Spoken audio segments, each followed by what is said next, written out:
Interest rate cuts, stimulus in China, conflict in the Middle East, upcoming US elections, climate change. We have a long list of things moving commodity markets quite meaningfully right now. So, what is the outlook for the next 6 to 12 months across the different commodity sectors? We'll discuss this in the context of our recently published Commodity Outlook and how things have evolved since then. Welcome to the Commodity Exchange, a podcast where we bring you insights from the world of commodities. Whether you are an investor or just want to learn more about this topic, this podcast is for you. I'm Mobeen Tahir, Director Macroeconomics and Thematic Research at WisdomTree. And I'm Nitesh Shah, Head of Commodities and Macroeconomic Research here at WisdomTree. Before we begin, I do need to state the following to clarify: the views and opinions expressed in this podcast are those of WisdomTree and are subject to change. Anything we present in this podcast is not intended to be relied upon as a forecast, research, nor as investment or tax advice. The information and opinions expressed in this podcast are not a recommendation, offer, or solicitation to buy or sell any securities, and reliance upon them is at the sole discretion of the listener. Please remember, past performance is no indication of future results. So, Nitesh, we have a packed agenda today because we've recently published our outlook, and you are the author of our commodity outlook. So, we know that you've covered lots of different topics across the four main commodity sectors: precious metals, energy, industrial metals, agricultural commodities. But I know what you titled, and the outlook was published last month, and the title that you put on the outlook was "A Strong Setup for Precious Metals," and to me that tells us where we should start the discussion. Certainly, um, give us your take on why you focused on precious metals and what is this strong setup that you refer to. Yeah, great framing there, Mabeen. And so, yes, when we put the outlooks out, a strong setup for precious metals, because to me it seems the most obvious thing to be continue with strength. And let's face it, precious metals have been the shining star of the commodity spectrum so far this year already. Is in the precious metals area. When we did our little webinar for the Outlook last month, we extended the title "A Strong Setup for Precious Metals" and a catch-up expected elsewhere. And quite frankly, we've already started to see the beginnings of the catch-up across the rest of the spectrum. So that's already in motion. But great to start off with precious metals. And, if you look year to date for the precious metals grouping, they're close to 30% up year to date. So that's very, very strong. And as a single asset class, that's really on par with some of the more growthy, cyclical other asset classes like equities or even sort of stronger performing asset classes. And um, the key precious metal, gold, for which all the other precious metals are highly correlated to, seems to have pretty much all the stars aligned for it at the moment. We have fairly strong investor sentiment towards the asset class, and that's largely driven by heightened geopolitical concerns at the moment with Israel and Iran possibly on the brink of war, especially after Israel directed missiles at after Iran directed missiles at Iran earlier this month. But also the US presidential elections, so also creating sort of investor anxiety around the uncertainty that's yet to come. Then you also have a falling interest rate environment. The Federal Reserve in the US joined all the major Western world or the developed world central banks in cutting interest rates last month. And they started off with a quite sizable 50 basis point cut. And that set in motion a lot of optimism around a relatively fast pace of rate cuts and quick cadence of those rate cuts. Um, that led to bond yields, U.S. 10-year bond yields, last month falling to a low of 3.2%, which is significantly down from, say, 3.8% we saw just a couple of months earlier than that. And that's been another big driver for gold prices. Falling bond yields are gold price supportive, with expectations of the Federal Reserve catching up to other central banks around the world. Um, that had driven the dollar to depreciate, and that's added another tailwind to gold prices. And lastly, inflation, while it's moderating and falling along some measures, is still positive. And if you look at the last CPI print for September, it actually the core number actually rose slightly. So that inflation remains quite sticky. So in our framework for gold, if we think about the four major drivers that move gold prices and explain about 65% of gold price movements, that's bond yields, the dollar, investor sentiment, and inflation. All four of those signals are pointing positive at the moment, and had done over the last few months. And that turning point really came in August and September, when both the dollar depreciation and declines in bond yields added to what was already positive inflation and strong sentiment towards the metal. So that's why at the moment we've seen gold prices rally to brand new highs, 2,680. And last at this sort of closing weeks of in September, but we expect more of this strength to come. Nitesh, you mentioned the four variables, and you also mentioned how they explain around 65% of the movements in gold prices. One variable that doesn't feature in your gold model, I suppose, wasn't significant historically, but perhaps in the last couple of years has been quite an important driver of gold prices, is what central banks have been doing in terms of their purchases of physical gold. Uh, do you see the motivations for central banks to hold more gold as something structural and something that will continue in the years to come, and for this variable to become a bigger driver of gold prices in the future than it has in the past? Yeah, that's a great question. And you're right. When we put the model together, we use long series of data, time series data, and once we condition for those four variables that I mentioned, we couldn't find a statistically significant role for central bank flows. It's not to say that it's not valid, but our tests for statistical significance are using sort of a 5% level, which it has a certain degree of stringency to it. And what we have seen more recently is central bank buying of gold has been a lot higher than it has been in the past. So we're almost out of sample with the numbers that are coming from central bank buying at the moment.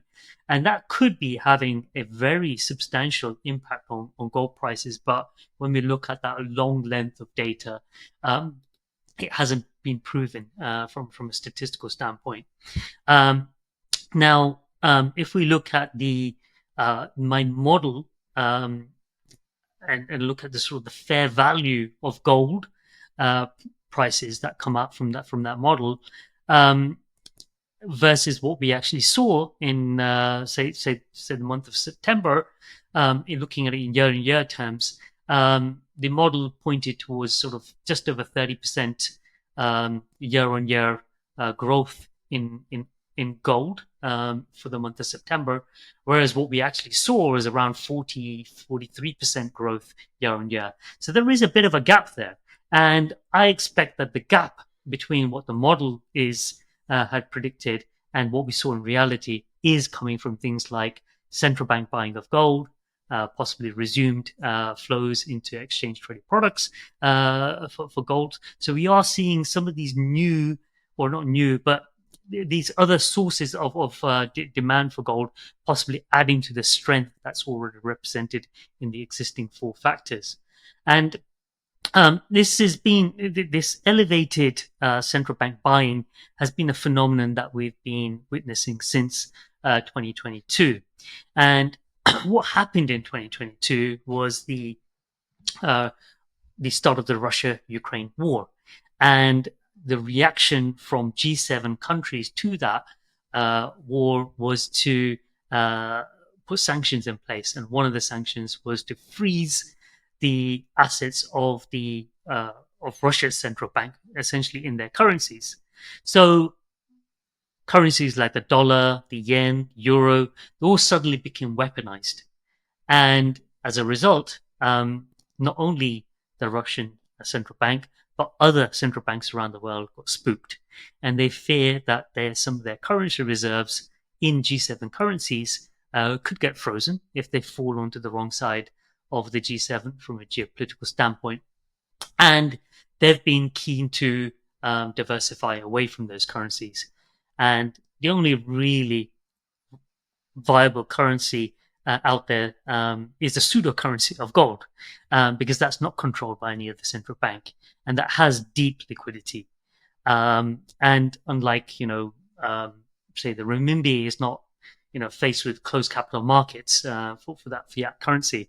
So going to a, hard pseudo currency like gold is the best option. And if you look at the surveys of central banks, they all intend well, the central banks that are buying gold expect themselves to continue to buy gold in this new environment. So 2022 gold purchases were extremely elevated, the highest on record, close to sort of double the sort of the average volumes we saw in the prior decade to 2022. 2023 was of a similar level. And if you look at the first half of 2024, that was the record high levels for H1 purchasing. So there's a lot of strength in central bank buying. But in recent months, actually, central banks have been cooling down a little bit of their purchasing volumes. If you look at the last few months in particular, we've seen the absence of China, so the People's Bank of China, in purchasing for the last 4 months. Um, Whereas China was the largest buyer last year.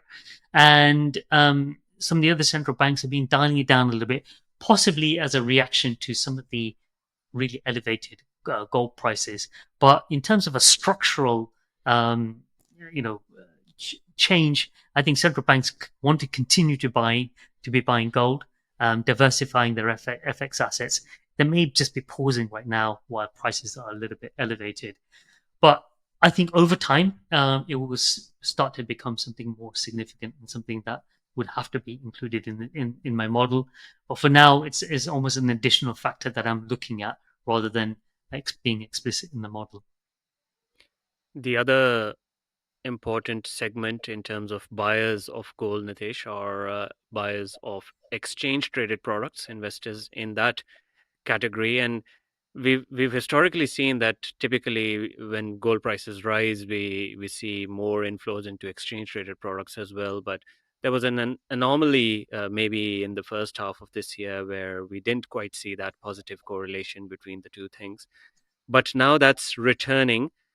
Do you think it's a case where when gold prices were just rising and rising, from 2000 to 2300, 2600, people were just saying, oh, this is getting too expensive, and maybe they were taking profits, but now they've realized it's getting expensive for a reason, for all the structural forces that are driving gold, and they still need to hold this stuff in their portfolio. Is that a fair assessment of the situation?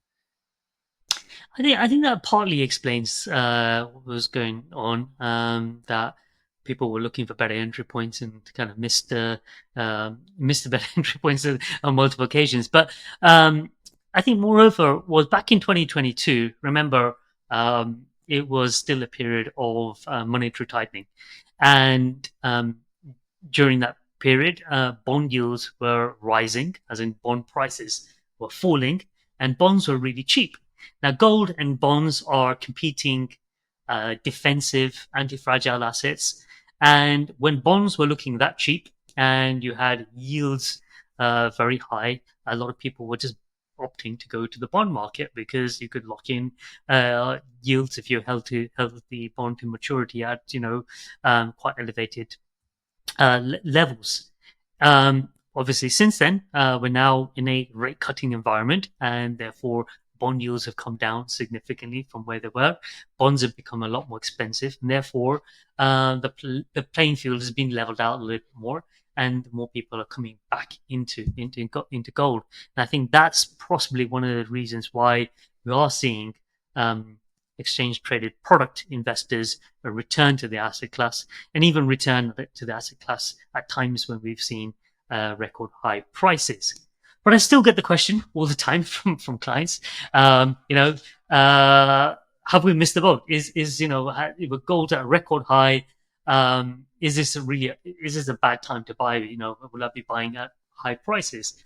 Now, maybe in order to sort of assess that, we can go back to my model framework and look at what kind of gold prices are implied in that model framework. Say if we adopt a consensus view of the macroeconomic uh, world, and what I mean by that is if I take the consensus view on where bond yields are going to go,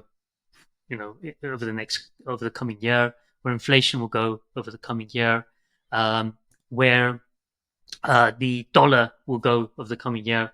Obviously, there's no consensus view on things like um, investor sentiment towards gold, and I measure that using speculative positioning in gold futures markets. But if I were to take a very conservative view on that, and I know we're at quite an elevated level of around 300,000 contracts net long at the moment, but if I brought that down to around that sort of 250,000 contracts level in a year's time, and take that consensus view of inflation moderating, so that's slightly less supportive for gold than is in the current period, but have the supportive view of bond yields coming down from today's levels, and we have had a little bit of an upward correction in bond yields over the last couple of weeks, and we take the view that the dollar depreciates marginally from today's levels.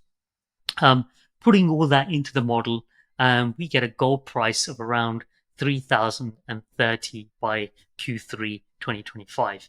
So there is still substantial upside for gold over the coming year if we take the sort of consensus view on the macroeconomic environment and sort of work out what is the equivalent gold price or the consistent gold price representing that macro view of the world.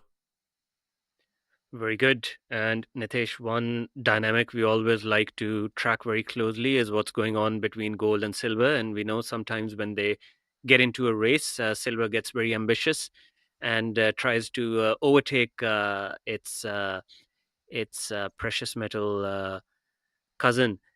What do you think is the situation? I know we often refer to the gold to silver ratio, and we say that silver is still at current levels when we are recording this episode on the 11th of October. The silver is relatively undervalued relative to gold, given the gold to silver ratio is relatively high.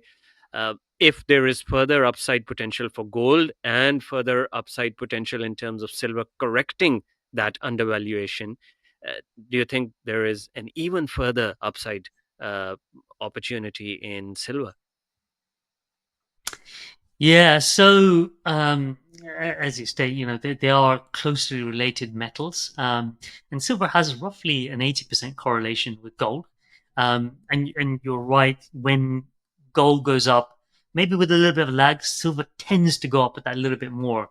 But this time around, that gold to silver ratio still looks a little bit elevated, indicating that silver is a bit cheaper from a relative standpoint. And if we look at the long term average since 1990, silver, the gold silver ratio is almost a standard deviation above that sort of that average, indicating that that silver cheapness is still there.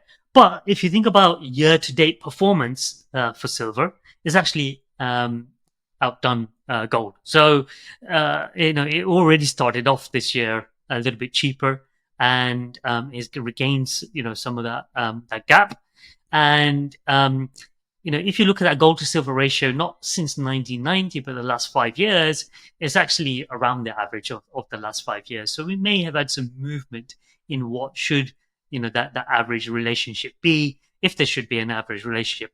In the first place. Now, gold and silver, while they have that 80% correlation, they are slightly different metals. And one of the things that really differentiate the two metals is that silver has a lot more industrial applications than gold does. It's not to say that gold would be useless as an industrial metal, but it's just very expensive to use in industrial applications. So it tends not to be used in industrial applications, where silver is used very widely. So about 50% of its use goes into industrial applications, and they're all booming right now. The specific uses for silver applications are really booming. A lot of electrical contact points, good, are silver's used in a lot of electrical contact points as an excellent conductor of electricity, and in high value applications. Lots of AI applications, for example. So the hardware that's using AI software uses a lot more silver. Vehicles use a lot more silver today than in the past. Not just electric vehicles, but all vehicles, because there's a lot more electronic components in cars. But one of the key things that is boosting silver demand right now is photovoltaics, so solar panels.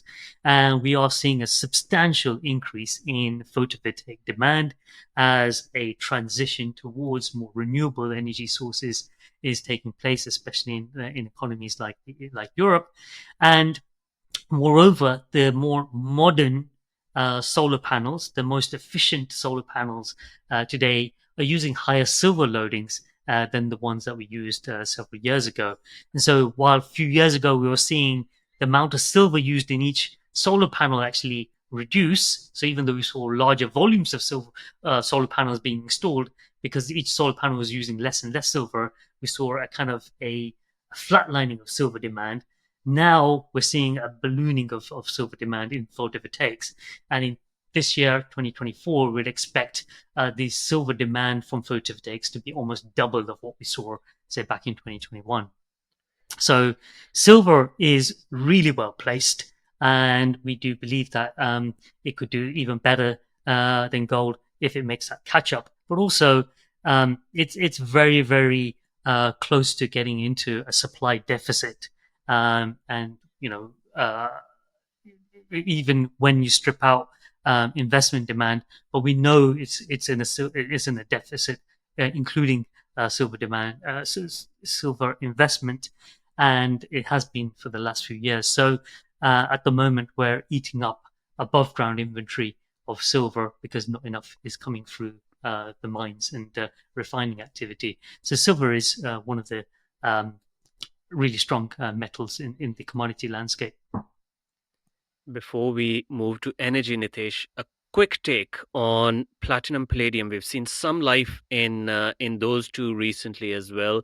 Is it primarily people covering their short positions because we've seen a lot of bearishness towards these two, or is there something structural driving a rebound for these two as well? Yeah, so recently, I would say there has been a nice short covering rally, and if you go back, say a month, or 2 months ago, uh, shorts, in terms of futures market positioning in these metals, look really, really bearish. For palladium, a couple of months ago, we'd hit, the highest shorts ever for palladium, and it's looked excessively bearish. Now, if you look at the role for platinum and palladium, there are metals used as um, catalytic metals, and especially used in automobiles to turn nasty gases into slightly safer gases. And they're used mainly in internal combustion engine vehicles.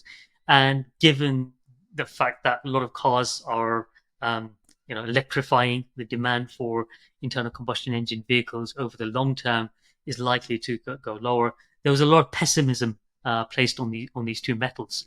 Um, However, that pessimism looked overplaced, and you know, with the shorts being so deep in those metals, just a little bit of positive news can cause a bit of covering, and that covering tends to be a bit of a snowballing activity, and that's what we saw in palladium. So a nice sharp recovery on the back of that short covering. But moreover, if you look at that sort of that EV transition story, it does look like a lot of the key markets around the world, US and Europe in particular, are likely to keep internal combustion engine vehicles on the road for that little bit longer. We are seeing a little bit of more of a revival in the hybrid vehicle platform as well, which does use platinum and palladium. The strength in demand for those metals may be a little bit long, maybe higher for a bit longer than people had imagined, say, a year ago. But also on top of that, there's a lot of supply concentration in these two metals, with South Africa and Russia being the primary two places where these metals come from. Um, Now, in the case of palladium, where about 40% of the supply comes from Russia, there's been a lot of concern about Russia's export policies. It's already threatened to restrict the exports of metals like nickel, and palladium is a big byproduct of nickel production. And if this gets caught in the crosshairs of those kind of trade policies, there could be some restrictions in supply for that metal. And both platinum and palladium are already in a supply deficit. So we know that there is already inherent tightness in metal availability there already. Excellent. We took a deep dive into precious metals because that was the core topic of the outlook. But I know many other markets are doing quite a lot as well. And one market which is very topical is oil. Give us your take, Nitesh, on what's happening with oil markets. Do you think geopolitical risks are fully priced in now, or is there still risk of further volatility if things in the Middle East escalate? Yeah, I think your framing there is brilliant because energy is um, there is a bit of dichotomy with the energy markets, oil markets in particular. The demand is quite weak, and demand from China in particular has been weakening pretty much all of this year. And China, put into context, last year in 2023, China accounted for about 70% of all demand growth that year. Now, matching that demand growth this year has been close to impossible, and we are seeing that weakness come about. The only reason why um, the markets are in balance or in a slight deficit is really through the actions of the Organization of Petroleum Exporting Countries, OPEC, and its partner countries. So that's the reason why we have a little bit of a deficit. But that's really because a group that controls about 45% of global production of the commodity is restricting that production. Now, what has also held up oil prices in recent weeks has been that geopolitical risk that you allude to. And why is geopolitical risk relevant to oil prices? Well, it's the geopolitical risks that we've been seeing have been concentrated in the Middle East, and in particular between the war between Israel and Iran. The Israel-Iran war was largely fought through proxy with Hamas and Hezbollah really being the driving force in the when the things really started to flare up last October 2023. But we've been seeing since then that Iran has become a bit more direct, and we saw that in April of this year when Iran launched a missile attack directly on Israel in April, and then Israel's response at that time seemed to be quite measured. But then Iran just last week, so on the 3rd of October, launched another missile attack on Israel, and the world is now awaiting a response from Israel, and the world doesn't expect Israel to be as measured as it was back in April. That could impact oil assets in the region. And Iran is an important oil producer, produces about 3 million barrels of oil per day.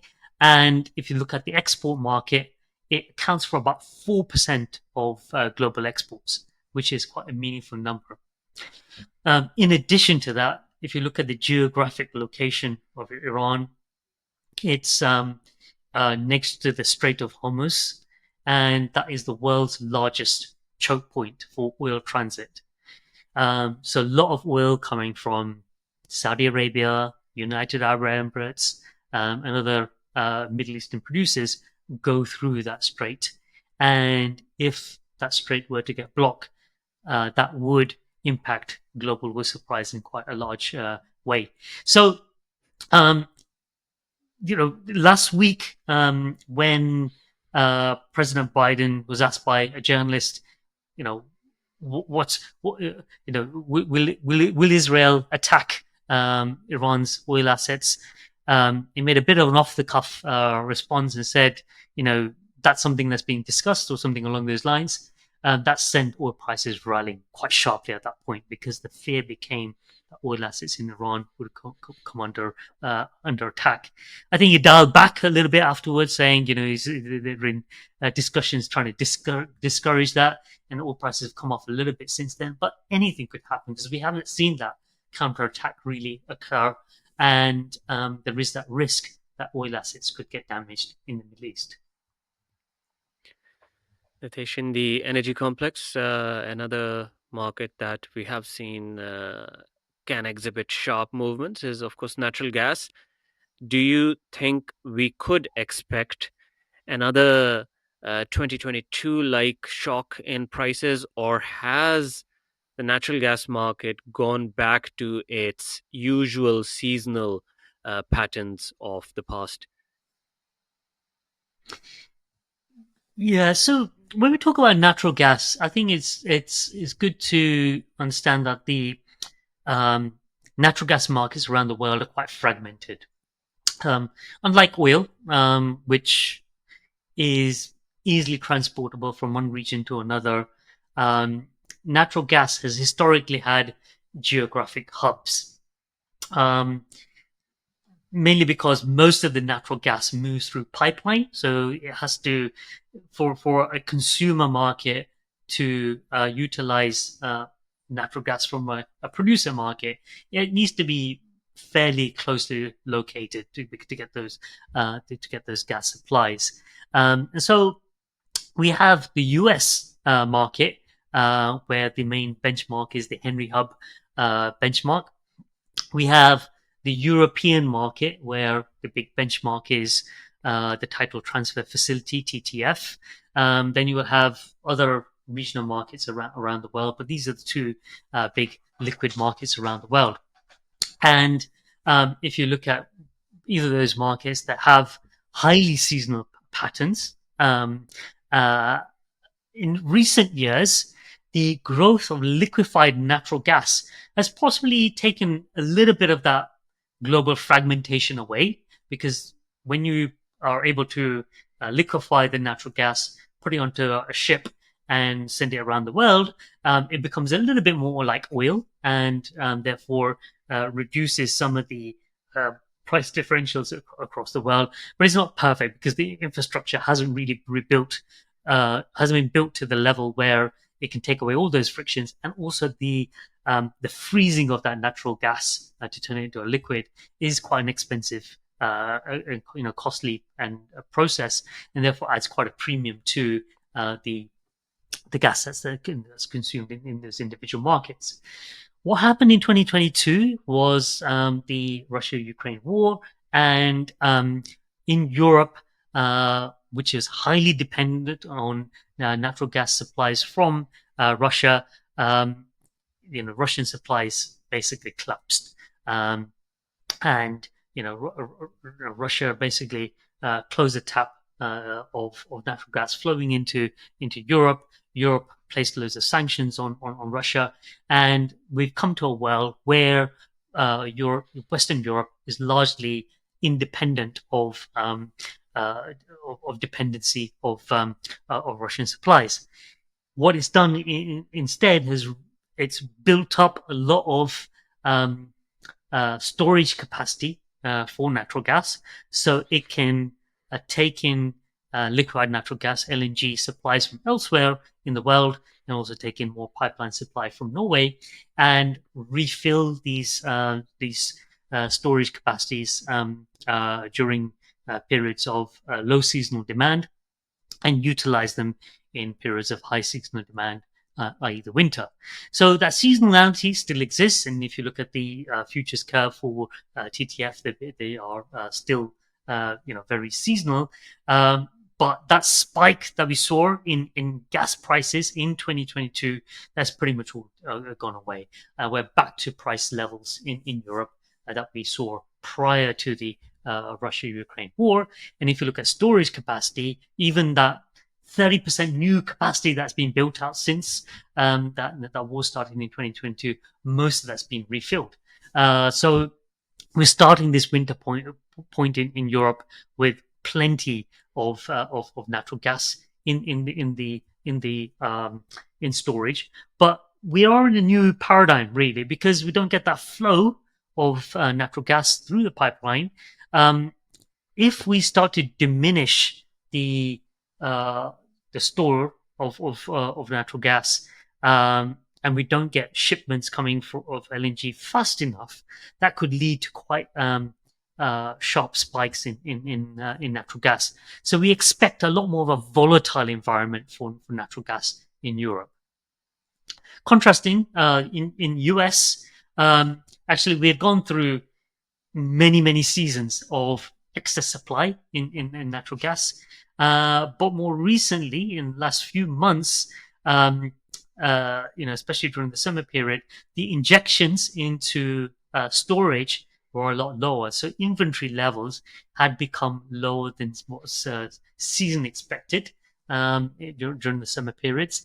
And actually that tightened up the market and led to a bit of a seasonal, an abnormal rally in natural gas.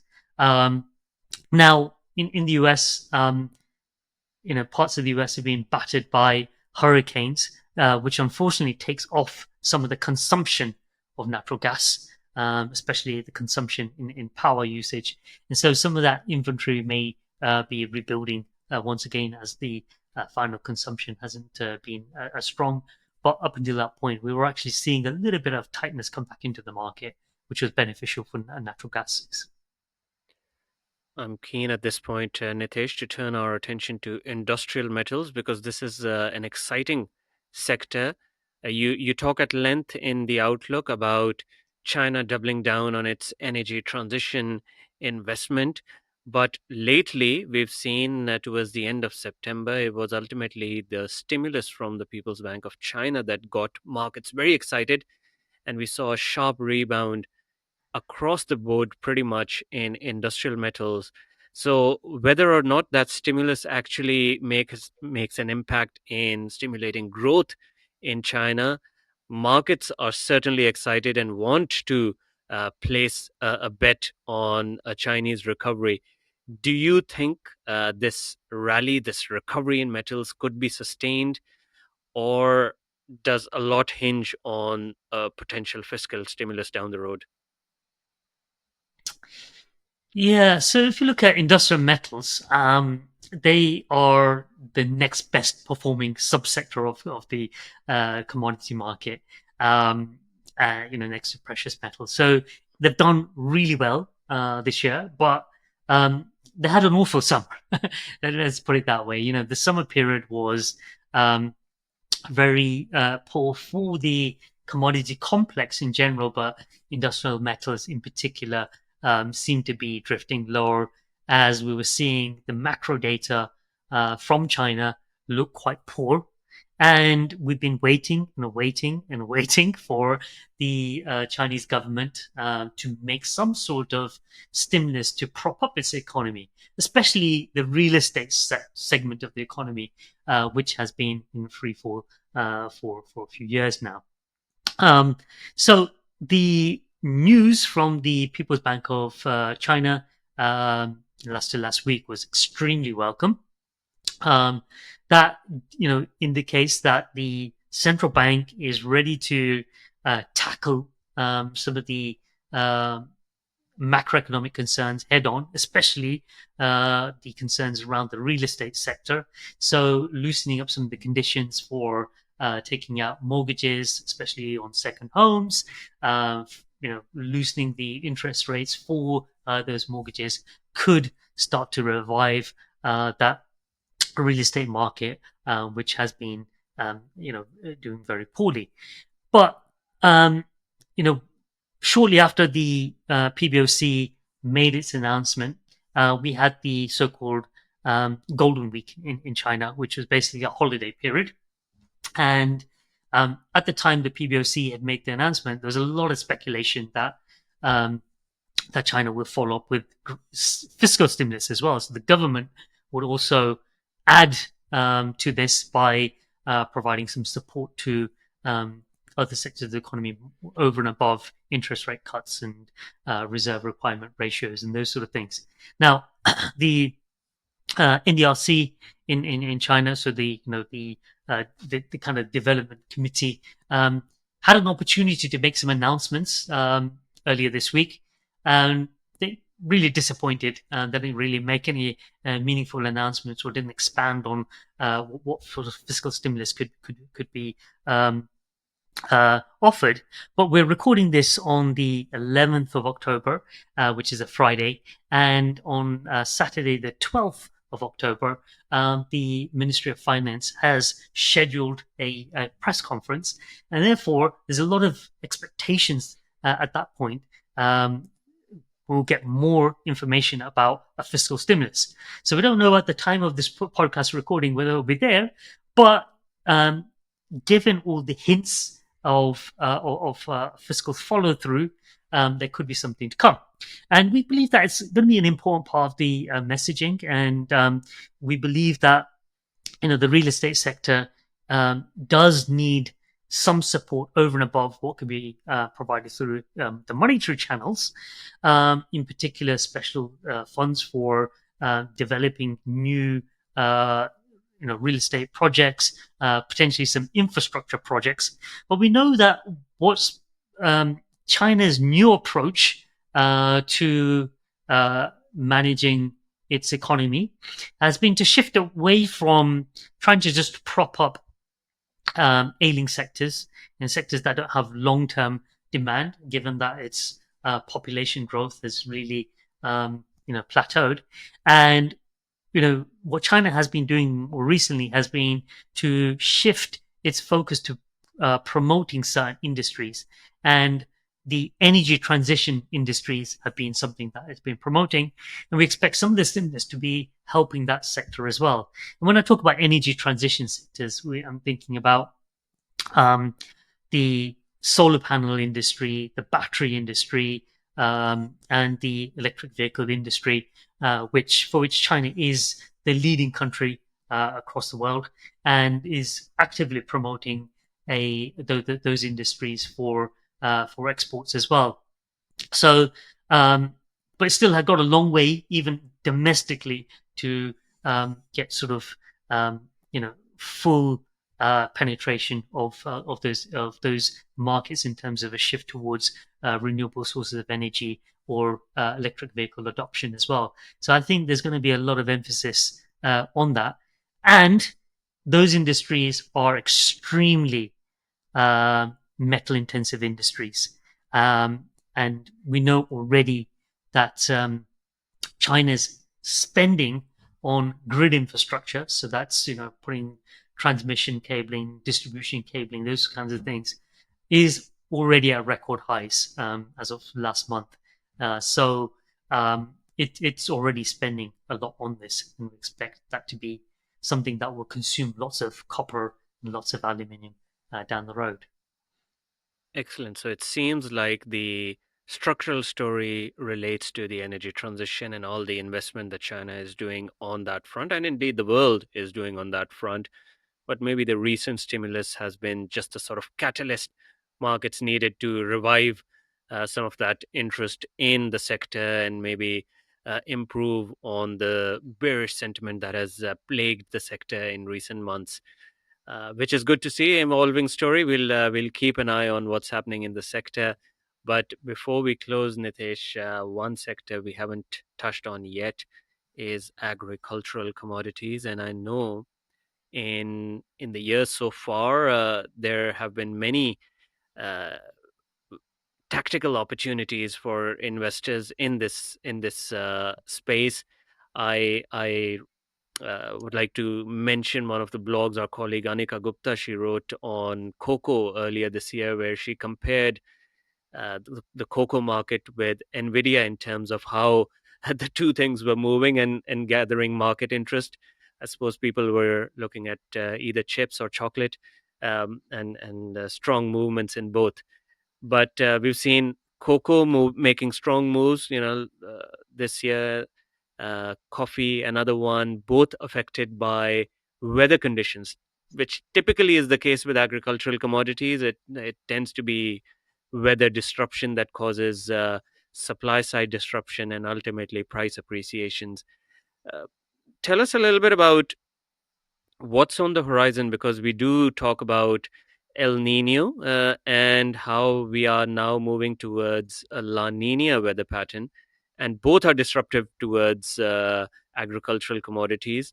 But maybe give a quick definition of what those two terms mean and what can we expect from this emerging La Nina weather pattern, and what might be the impact on agricultural commodities.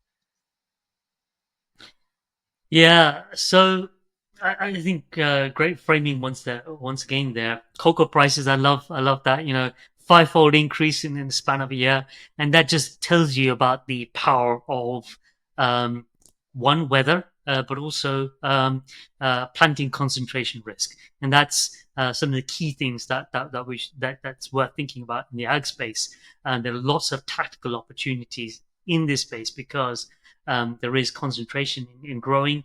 And when you get adverse weather, that means you get less crop coming out the ground, and therefore the supply shock sends prices higher. And one of the sources for those weather shocks are these what they call El Nino Southern Oscillation weather patterns. Now, actually, I have a map just behind me. It's quite useful. If you look at the Pacific Ocean, maybe I should turn the other way around. So this body of water between the Americas and Indonesia over here. So I have to kind of turn back and forth. If you look at that body of water, when that body of water either rises in temperature above a certain level, And when it rises, we talk about El Nino weather patterns. And when it falls below a certain level, La Nina weather patterns. They change the world trade wind patterns, basically, and therefore um, make places in the world either uh, hotter and drier than usual or wetter and cooler than usual. Either way, they disrupt the normal crop pattern. And that sense the can potentially have an adverse effect on the crop yield, and that's generally the crux of it. So earlier this year, we're in an El Nino weather pattern, and that drove some of the issues that drove cocoa and coffee and sugar prices a lot higher. But we're now likely to go to a La Nina weather pattern with an 88% probability for this winter. So that's the equal opposite phase, the cooler phase, and that once again could impact certain commodities. It's a bit early to say which commodities it will impact, but um, what I would like to say is that some commodities that were poor performance at the beginning of the year, wheat, corn, and some other grains, they are what we call row crops. There's a planting decision to be made at every point in the year.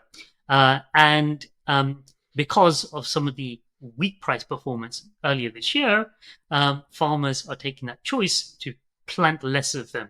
And therefore, especially in countries like Russia, we are seeing lower planting decisions take place, and that could tighten up some of these markets, in addition to some of the other disruptions that are going on in that market as well. Um, but yeah, agriculture is a place with lots of tactical opportunities. And I absolutely love the live demonstration that you gave, Nitesh, with the map in the background. Excellent. I knew at some point it would feature in the discussion. I didn't know when, but it was great to bring that into the discussion.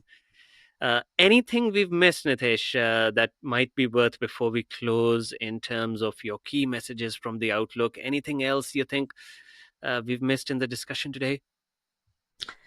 I think we've covered most of the key things, but just to emphasize, we believe that the precious metal rally, as strong as it has been so far this year, still has further legs to go, and especially with a falling interest rate environment that really catalyzes, the dollar market, the bond market in particular, but there's tightness in silver markets, which really are not fully appreciated yet out there. Industrial metals are making that really cataclysmic movement upwards, and we believe that China plays a central hand in that, and could tighten up some of the metal markets that were looking like they were heading into surpluses this year. Um, and when it comes to the energy markets, there's a lot going on. And as I said, although there's demand weakness in the oil markets, the role of a cartel like OPEC should not be underestimated. But also, once again, supply concentrations with certain key players means that when there are supply disruptions due to, say, war, that could take off supply really quickly, and those who rely on um, to replace that supply disruption, say the likes of Saudi Arabia and the UAE, which have a lot of spare capacity at the moment and could offer that, they could be compromised just because of the ability to transport their oil into international markets. Should the war end up compromising key transit points like the Strait of Hormuz. So I think there's a lot going on in the commodity markets right now. It's almost very difficult to pack it into this one podcast, but I think our audience know where to access us to get more research. You can go through our website, or we're constantly putting things out on LinkedIn and X. But Mobeen, I don't know if I've spoken a lot. Maybe there are some things that you think I've missed out as well.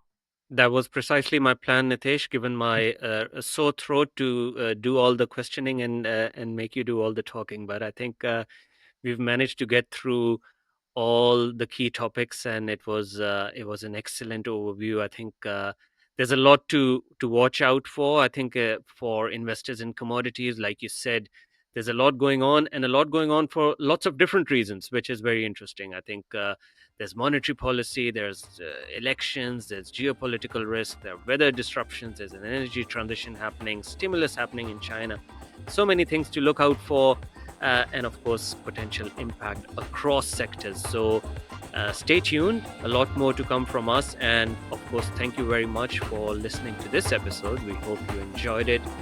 This was the Commodity Exchange. If you want to hear more from us, please subscribe on whichever platform you're using, and please take a moment to leave us a 5-star rating. It really does help us. You can follow us on LinkedIn or X at Nitesh Shah WT and at Mobeen Tahir WT, or follow Wisdom Tree on these platforms. And if you want to learn more about commodities, visit Wisdom Tree's website, where we have a wide range of research materials and insights. With that, see you all next time.